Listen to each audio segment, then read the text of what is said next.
పల్నాడు జిల్లాలో ప్రస్తుతానికి వరి పంటలు వేయవద్దని మంత్రి గొట్టిపాటి రవికుమార్ సూచించారు. జలాశయాల్లో నీటి నిల్వలు తక్కువగా ఉండటంతో త్రాగునీరు, పశుగ్రాసానికే ప్రాధాన్యతమిస్తున్నట్లు తెలిపారు. అలాగే రాష్ట్రంలో విద్యుత్ డిమాండ్ భారీగా ఉన్నప్పటికీ సరఫరాకు ఎలాంటి ఆటంకం కలగకుండా ప్రభుత్వం తగిన చర్యలు తీసుకుంటుందని మంత్రి స్పష్టం చేశారు. పల్నాడు జిల్లా ఆత్మీయ సమావేశం పెట్టుకున్నాం.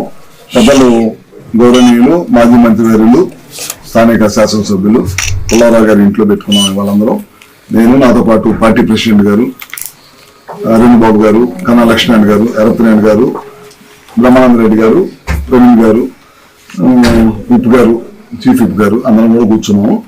ముఖ్యంగా రెండు విషయాల మీద మేము కూర్చుంటాం ప్రతి నెల కూడా. ఒకటి, పార్టీకి సంబంధించిన ఏ విషయాలు ఉన్నా సరే మాట్లాడుకుంటా ఉంటాము. రెండోది వచ్చేసరికి ప్రభుత్వం చేసే కార్యక్రమాలని ఏ విధంగా ప్రజలకు తీసుకెళ్లాలి అనేది ఈ రెండు విషయాల మీద మేము రెగ్యులర్ గా కూర్చొని మానిటరింగ్ చేసుకుంటా ఉన్నాం. ఈ కూర్చోవటం వల్ల మా అందరి మధ్య మంచి సంబంధాలు ఏర్పడి ఎప్పుడు ఏ ప్రోగ్రాం ఉన్నా సరే అందరం కూడా కలిసికట్టుగా పనిచేస్తున్నాం. ఇటీవల కాలంలో నిర్మలా సీతారామన్ గారు కానీ, అదేవిధంగా పెద్దలు ముఖ్యమంత్రి నారా చంద్రబాబు నాయుడు గారు వచ్చినప్పుడు ఏ విధంగా ప్రోగ్రాం చేశామో మీ అందరికి తెలియదు కాదు. దాదాపు 40,000 మంది పైచిలకు వచ్చి చాలా పెద్ద ఎత్తున ఈ కార్యక్రమాన్ని కూడా పెద్ద ఎత్తున చేయడం జరిగింది. ఆ కార్యక్రమం అంత పెద్ద ఎత్తున జిల్లా మొత్తం చేశామంటే అది అందరి కలయికతోటే చేశామన్నమాట. అందరూ అన్ని కాన్స్టిట్యూన్సీ నుంచి మన క్యాటర్ అందరూ మూవ్ చేయడం కానీ, లబ్ధిదారులందరినీ కూడా మూవ్ చేసి చేశామన్నమాట.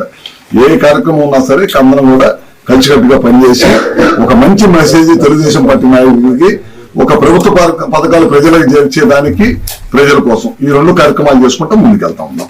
దాని ఉద్దేశమే మేము అందరం కూడా ఇక్కడ కూర్చున్నాం. ఒకసారి కన్నా లక్ష్మణ్ గారి ఇంట్లో కూర్చున్నాం, ఒకసారి పెద్దలు ఎరపనేని గారి ఇంట్లో కూర్చున్నాం, ఇవాళ పుల్లారావు గారి ఇంట్లో కూర్చున్నాం. ప్రతి నెలలో కూడా ఎవరొకరు మా ఎమ్మెల్యే శాసనసభ్యులు ఇంట్లో కూర్చొని మంచి చెడు ఏం చేయాలి, ఏం చేయకూడదు, ఏ విధంగా పార్టీని ముందుకు తీసుకెళ్ళాలి, ఏ విధంగా ప్రభుత్వ పథకాలను ముందుకు తీసుకెళ్లాలనే ఉద్దేశంతో ఈ కార్యక్రమం చేస్తా ఉన్నాం. ఇవాళ